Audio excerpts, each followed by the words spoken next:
Horas. Salam sejahtera untuk kita semua, para sahabat Carpe Diem HKBP Bumi Anggrek dimanapun berada. Kembali kita merenungkan firman Tuhan pada hari ini, Jumat 7 November 2025. Sebelum kita merenungkan firman Tuhan, kita bernyanyi dari buku ND nomor 262 ayat 1 dan ayat 4.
Firman kita pada hari ini diambil dari Efesus 3 ayat 18 sampai dengan 19. Aku berdoa supaya kamu bersama-sama dengan segala orang kudus dapat memahami betapa lebarnya dan panjangnya dan tingginya dan dalamnya kasih Kristus. Demikian firman Tuhan. Sahabat Carpe Diem yang dikasihi Tuhan, pernahkah kita merasakan kasih kita ada batasnya? Lelah mengasihi orang yang sulit dikasihani, atau kita merasa kasih Tuhan itu sesuatu yang kita baca tapi tidak benar-benar kita rasakan. Hari ini Paulus membawa kita pada sebuah doa yang sangat radikal, sebuah doa agar kita mengalami hal yang mustahil, mengalami kasih Kristus yang tak terduga, bukan sekedar tahu tapi benar-benar mengalami. Perhatikan dalam nats kita, di situ dikatakan dapat memahami dan dapat mengenal. Ini bukan tentang pengetahuan akademis, ini tentang pemahaman yang mengubah hidup. Paulus menggunakan analogi dimensi lebar, yaitu lebar, panjang, dan tinggi. Dan juga di situ dikatakan ada dalam. Itu untuk menggambarkan sesuatu yang tidak bisa digambarkan. Kenapa? Karena kasih Kristus seperti samudra, sementara akal kita seperti gelas kecil. Gelas kita tidak akan pernah bisa menampung seluruh samudra, tetapi gelas kita bisa penuh terisi oleh air samudra itu.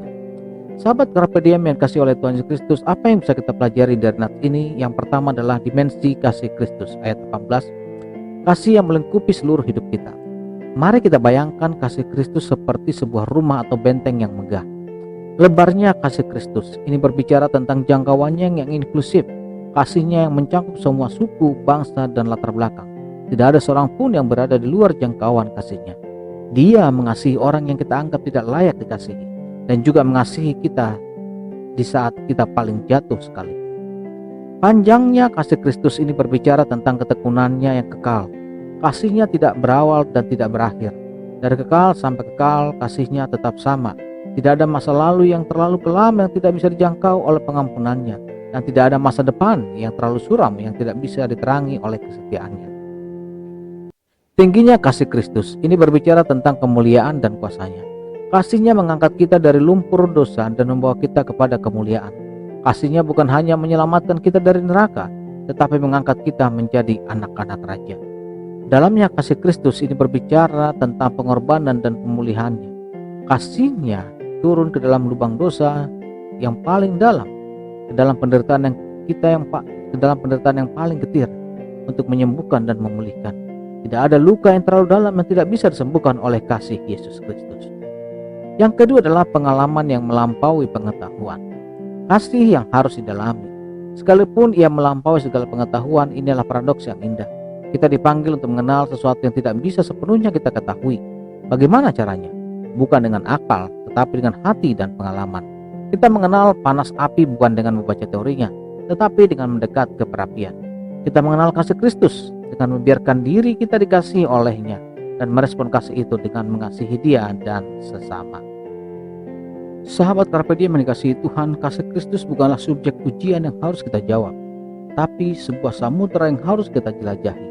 Mari berhenti sejenak dari aktivitas kita dan membiarkan diri kita tenggelam dalam kasih-Nya yang tak terbatas itu, yang dimulai dengan kita merenungkan firman Tuhan pada pagi hari ini. Amin.